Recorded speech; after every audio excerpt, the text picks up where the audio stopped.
Friends, kita bahas terlebih dahulu dari sisi hasil dari rapat Dewan Gubernur Bank Indonesia kemarin ya.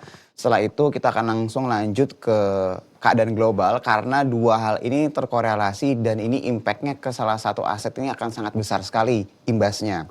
Jadi yang pertama kita bahas terlebih dahulu dari hasil RDG kemarin, di mana kalau kalian lihat Bank Indonesia tidak merubah suku bunga acuan dan tetap berada di level 5,75%. Jadi untuk hal ini memang kita melihat bahwa pasarnya sudah terefleksi ya bahwa tidak ada kenaikan, tidak akan ada penurunan.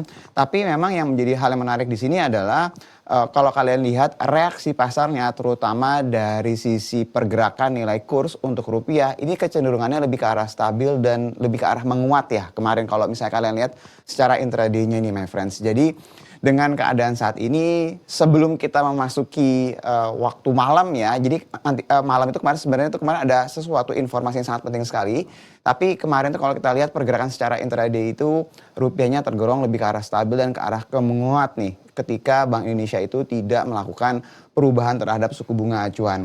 Yang menariknya juga dari sisi Bank Indonesia menyebutkan bahwa akan terus melanjutkan menjaga gimana caranya ibaratnya rupiah ini akan terus stabil nih dalam beberapa waktu ke depan. Jadi dengan melihat suku bunga acuan ini tidak dirubah, terus juga ada beberapa inisiatif yang dilakukan sama Bank Indonesia untuk tetap menjaga stabilitas rupiah ke depannya dan sepertinya kalau dilihat bahwa ini rupiah punya potensi lebih ke arah stabil dalam beberapa waktu ke depan, ini harusnya bisa menjadi salah satu sentimen yang cukup menarik buat Indonesia sendiri nih my friends. Di tengah kalau misalnya kalian perhatikan imbal hasil di banyak negara seperti di Jepang, seperti di Amerika Serikat yang kecenderungannya itu terus mengalami peningkatan nih. Jadi kalau misalnya kalian lihat dengan keadaan saat ini harusnya suatu hal yang sifatnya positif ya buat Indonesia.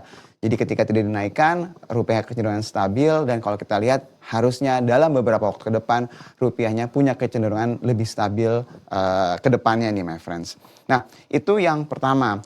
Mungkin kalian akan bertanya bahwa gimana kira-kira respon IHSG. Kalau dilihat dari respon IHSG-nya per kemarin seakan-akan itu tidak menunjukkan hal yang positif ya. Tapi kalau kalian nonton di episode kemarin kita sudah mengingatkan bahwa ketergantungan IHSG terhadap satu saham atau pada beberapa saham yang memang memiliki market cap sangat besar sekali dengan likuiditas yang tidak terlalu signifikan itu pasti akan memicu volatilitas yang sangat tinggi sekali di jangka pendek. Jadi ini adalah suatu hal yang sudah kita ingatkan kemarin nih my friends. Jadi salah satunya itu adalah saham Bayan ya. Kalau yang kalian lihat itu kontribusinya besar banget terhadap pergerakan IHSG. Jadi ketika terkoreksi narasinya ada berubah sedikit itu langsung berimbas ke IHSG. Jadi kalau ditanya apakah kemarin merefleksikan dari hasil RDG Bank Indonesia pergerakan IHSG seharusnya enggak ya my friends ya. Jadi kita akan melihat dalam beberapa waktu ke depan IHSG harusnya lebih bisa merespon ke arah yang lebih positif. Itu yang pertama.